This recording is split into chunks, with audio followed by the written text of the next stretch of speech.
Oi gente, tudo bem? Sejam bem-vindos aqui ao canal Conversa do PH nesta tarde de sexta-feira. A nossa conversa de agora à tarde está relacionada às duas decisões do Supremo Tribunal Federal no dia de ontem acerca da pandemia de Covid-19 aqui no Brasil. Antes disso, porém, eu queria muito agradecer aqui aos quase 9.000 inscritos no canal, pedir a você que está passando por aqui que se inscreva no nosso canal. Eu sou o Paulo Henrique, biólogo e dentista, mestre e doutor em microbiologia e imunologia e professor universitário.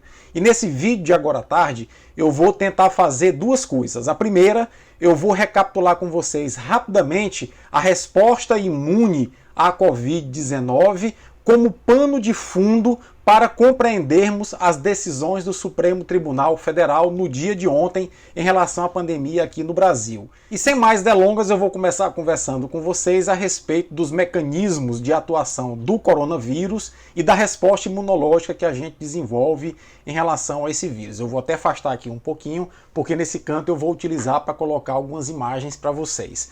Pois bem, quando o coronavírus entra no nosso corpo, a gente já conhece o coronavírus, já foi muito divulgado isso. O coronavírus ele tem uma estrutura em seu entorno que é formado de pequenos espinhos. São as proteínas chamadas proteínas S ou proteína spike.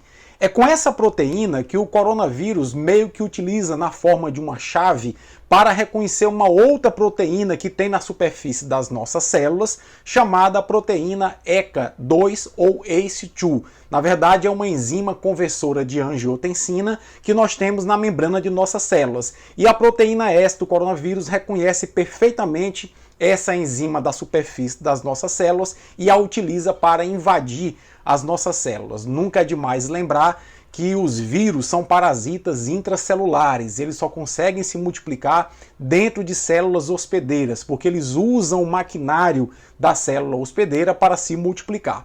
Uma vez que o coronavírus reconhece essa proteína ECA2, ele entra nas nossas células e começa a se multiplicar, matando nossas células, e se estima que para cada partícula viral que entre numa célula humana, ela seja capaz de originar, alguns dias depois, até 100 mil novos vírus. Isso mesmo, ele se multiplica muito rapidamente. Pois bem, só que o nosso corpo ele não fica parado observando simplesmente esse invasor se multiplicar e causar a doença. O nosso corpo tem um sistema de proteção chamado sistema imunológico e esse sistema de proteção é rapidamente ativado. Existem dois perfis nesse sistema imunológico do nosso corpo. Um perfil chamado resposta imune inata, que é basicamente formado por células de fagocitose, como macrófago, neutrófilo, célula natural killer, que são células que vão fagocitar, vão comer os vírus. Nas crianças, esse sistema é muito mais ativo que nos adultos e nos idosos. Talvez por isso se explique o fato de que as crianças, tendo esse sistema inato muito mais rápido e muito mais desenvolvido, reajam melhor ao contato com o coronavírus, desenvolvendo pouco a Covid-19. Nós adultos e os idosos temos a chamada imunossenescência, ou seja, o nosso sistema imunológico inato ele vai meio que envelhecendo e demora mais a responder a essas infecções. Pois bem, o grande objetivo desse sistema que nós temos de células que devoram, que fagocitam, é tentar impedir que a infecção se instale no nosso corpo. Nas crianças, esse sistema consegue muito bem. Mas quando ele falha em nós adultos e o agente infeccioso se instala em nosso corpo, um outro sistema paralelo e complementar ao nosso sistema imune inato é acionado, que é o sistema imune adaptativo. Esse sistema é baseado numa célula chamada linfócito. E o linfócito é muito importante porque ele consegue produzir duas linhas de defesas contra o coronavírus. Os linfócitos B produzem, quando em contato com o coronavírus, pedaços do coronavírus, produzem anticorpos, que são essas estruturas em forma de Y, que se ligam nas proteínas S do vírus, impedindo que ele reconheça as nossas células e dificultando a entrada dele em nossas células. E isso é importante por quê? Porque como o vírus é um parasita intracelular, se tiver anticorpos ligados na sua superfície, impedindo que ele entre em nossas células, ele não consegue entrar em nossas células, não consegue se multiplicar e aquelas células do sistema inato de fagocitose vão devorar o vírus que está recoberto por anticorpos. Quem faz isso? É o sistema imune adaptativo a partir dos linfócitos B. Mas o sistema adaptativo tem um outro grupo de células chamado linfócitos T. E esses linfócitos T, eles são capazes de reconhecer células do nosso corpo que já estão contaminadas com vírus, ou seja, aqueles vírus que entraram naquelas células do nosso corpo podem ser atacados pelos linfócitos T, que vão destruir as células e os vírus que estão dentro delas. Basicamente, portanto, esses são os dois mecanismos. Só recapitulando que quando o vírus entra em nosso corpo, uma primeira linha inata de células de fagocitose devoram o vírus, impedindo que ele se desenvolva no nosso corpo. Isso é muito comum nas crianças e cerca de 80% das pessoas também tem esse sistema inato bastante eficiente. Quando ele falha, que os vírus se instalam em nosso corpo e começam a se multiplicar dentro de nossas células, um outro sistema paralelo chamado sistema imune adaptativo começa a partir dos linfócitos B a produzir anticorpos que vão se ligar na superfície do vírus, dificultando a entrada deles em nossas células e fazendo com que aquelas células de fagocitose devorem esses vírus. E uma outra linha do imune adaptativo seria o linfócito T, que vai localizar quais células do nosso corpo estão contaminadas com o coronavírus e vão matar essas células com o próprio coronavírus no seu interior. Assim, o nosso sistema imunológico reage à presença do coronavírus em cerca de 80% das pessoas. Isso funciona muito bem e as pessoas, quando muito, têm alguma leve indisposição, uma dor de cabeça, coriza e passam muito bem pela Covid-19. Outros 20% das pessoas têm uma resposta inflamatória muito exagerada porque esse sistema imunológico ele produz substâncias chamadas citocinas e quando são produzidas em grande quantidade produzem uma reação inflamatória muito grande que pode acometer pulmões, coração, rins e até mesmo o cérebro e podem levar a pessoa à morte. Então, a ciência hoje, a medicina, já compreende esses mecanismos muito melhor do que no início do ano e os médicos administram precocemente, em algumas situações, anti-inflamatórios à base de corticoides exatamente para minimizar o efeito dessa tempestade de citocinas que vai causar uma grande inflamação pulmonar, às vezes alterações cardíacas, renais e cerebrais, que podem levar inclusive a pessoa ao óbito. Dito isto, onde as vacinas entram? As vacinas clássicas, como a Coronavac, por exemplo, são vacinas que utilizam o próprio vírus que causa a doença. Eles atenuam o vírus ou inativam o vírus, no caso da Coronavac, é o próprio coronavírus inativado. Eles usam para isso produtos químicos, radiação, calor, enfim. Eles usam algum mecanismo físico ou químico para neutralizar a ação do vírus. E pegam esse vírus morto, esse vírus inativado e injetam no nosso corpo com uma substância chamada adjuvante, que vai facilitar o reconhecimento dessa partícula viral inativada pelo nosso sistema imunológico, fazendo com que a gente produza essas defesas. Qual é a grande sacada da vacina? Ao introduzir em nosso corpo um vírus inativado, o corpo reconhece esse vírus e começa a produzir anticorpos com os linfócitos B e começa a produzir linfócitos T que vão guardar uma espécie de memória. Assim, quando a pessoa que foi vacinada entrar em contato com o coronavírus verdadeiro, ela já tem defesas prontas, não vai levar alguns dias, algumas semanas para produzir essas defesas e neutraliza o vírus rapidamente e a pessoa, portanto, não adoece. Esse é o princípio da vacina. Pois bem, algumas vacinas, como a da Pfizer e como a da Moderna, são vacinas mais modernas do ponto de vista tecnológico, porque ao invés de utilizar a vacina feijão com arroz, a técnica feijão com arroz, que é inativar o vírus e introduzir o vírus inativado em nosso corpo para enganar o sistema imunológico, elas utilizam um pedaço do material genético do vírus, no caso um RNA.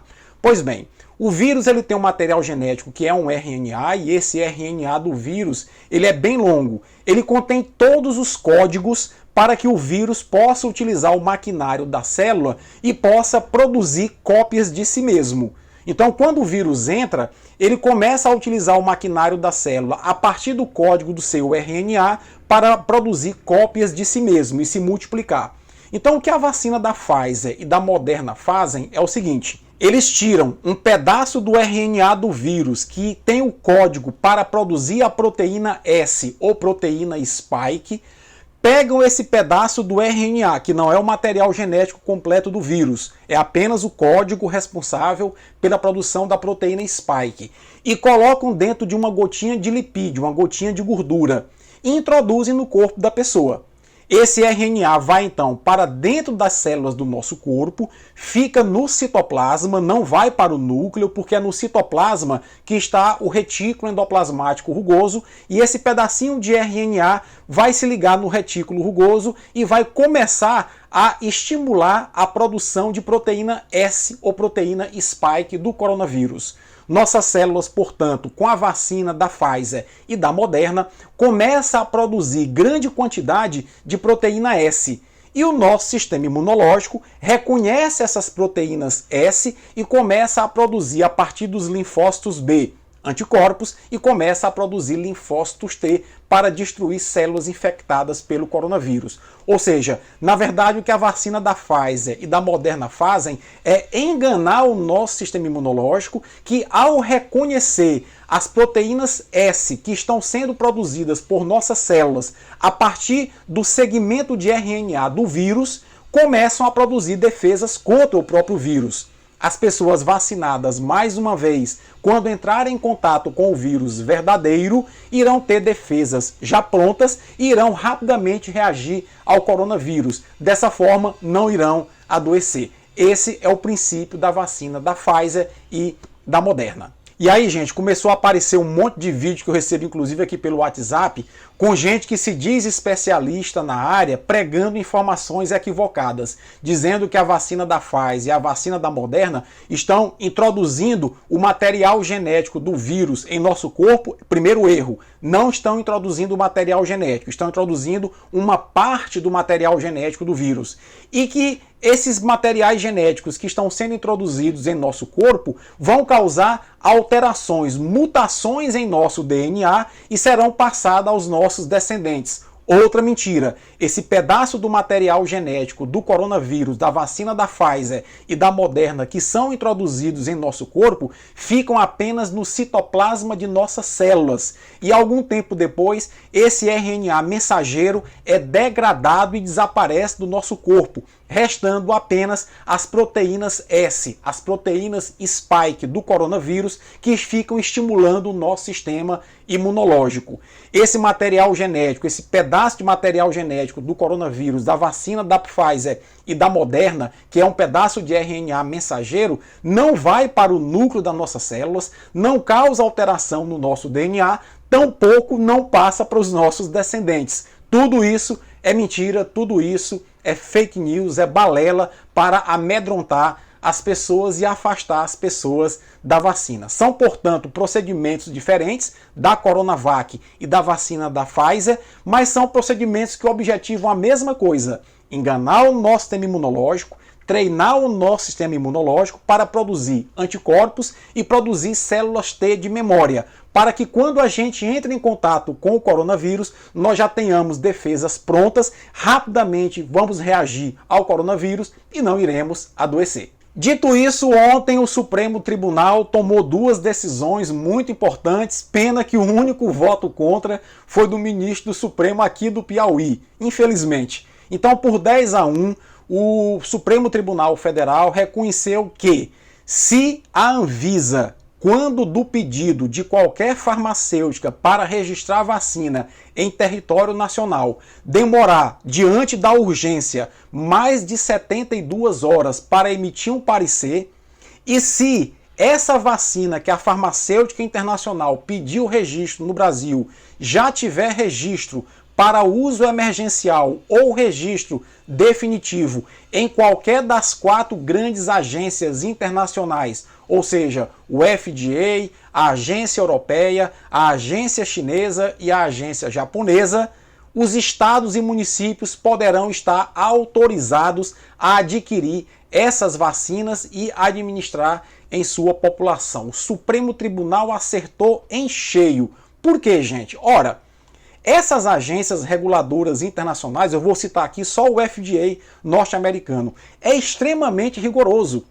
Será que a vacina da Pfizer, que já tem a autorização do FDA lá nos Estados Unidos para ser aplicada na população, precisa passar por todo o trâmite burocrático aqui na Anvisa, que pode levar até 2 meses para liberar a aplicação dessa vacina, o registro dessa vacina? Isso, ao meu modo de ver e ao modo de ver do Supremo, é absurdo. Por quê? Simplesmente a Anvisa, diante da situação de emergência, de urgência, poderia aproveitar o relatório do FDA, o relatório da Agência Europeia e de outras agências para validar a vacina em território nacional, ganhando tempo, porque essas agências são muito sérias. Essas agências têm um critério muito rigoroso de aprovação de medicamentos e vacina para os norte-americanos, para os europeus. Será que esses critérios não servem para nós brasileiros, ainda mais numa situação de emergência? Penso eu que o Supremo acertou na mosca. A Anvisa tem que se desburocratizar para acelerar os processos diante da emergência da pandemia de Covid-19. A segunda decisão, e essa causa bastante polêmica, do Supremo Tribunal Federal de ontem, foi que a vacina é sim de uso obrigatório. A população está obrigada a se vacinar contra a Covid-19. Agora entenda o seguinte: essa obrigatoriedade não implica em condução coercitiva para a vacinação. Ou seja, se você não quer se vacinar e a vacinação é obrigatória no entendimento do Supremo, você vai ficar em casa. Entretanto, se você quiser emitir um passaporte para viajar para o exterior, vai ter que ter o cartão de vacina atualizado com a vacina para a Covid-19. Se você quer fazer um concurso público para tomar posse, vai ter que ter o cartão de vacinação atualizado pela Covid-19. Então, existem mecanismos que podem tornar a utilização da vacina obrigatória. Isso não é novidade no Brasil. O Estado de Israel adotou um cartão verde de vacina para a Covid-19 e qualquer cidadão israelense para viajar para o exterior só pode viajar se tiver essa vacinação da Covid-19 atualizada. Então penso eu que o Supremo mais uma vez acertou. Por quê? Em que pese a minha autonomia enquanto cidadão, a minha individualidade, as minhas crenças religiosas, filosóficas, enfim, o ato de eu optar por não tomar uma vacina de uma doença importante que causou uma alteração mundial profunda, como a pandemia de Covid-19, eu posso contrair a doença e posso pôr em risco pessoas que estão no meu entorno, porque eu posso ser um transmissor dessa doença. Então o Supremo Tribunal acerta sim, porque nessa questão, nessa querela da pandemia, o direito individual não se sobrepõe ao direito da coletividade a ter saúde. E na medida que uma pessoa opta por não tomar a vacina, ela está exposta ao coronavírus, está exposta à Covid-19, a doença, e pode expor outras pessoas, transmitindo para outras pessoas essa doença, ela pode ser responsabilizada sim pela morte de outras pessoas, pela doença de outras pessoas, e aí o Supremo criou mecanismos para que essa vacinação seja obrigatória e caso a pessoa decida não tomar a vacina, ela vai sofrer algumas sanções, como por exemplo, ser impedida de viajar para o exterior, ser impedida de tomar posse em concurso público, ser impedida de matricular filhos na escola pública. São alguns mecanismos que estão sendo estudados como forma de estimular as pessoas a tomar a vacina contra a Covid-19. Então essas eram as considerações que eu tinha na tarde de hoje para vocês. Eu espero ter podido criar uma linha temporal que permitiu a você compreender a dinâmica da importância da vacinação contra a Covid-19 e a importância das duas decisões do Supremo Tribunal Federal no dia de ontem. É muito importante que você também se posicione em relação a isso, então deixa aqui teu comentário, tua crítica, tua sugestão, compartilhe os nossos vídeos e se gostou do vídeo, deixa a tua curtida, que isso é muito importante para a relevância do vídeo aqui dentro do YouTube. Um forte abraço a todos, bom final de semana e na segunda-feira à tarde eu volto com outro vídeo aqui no canal.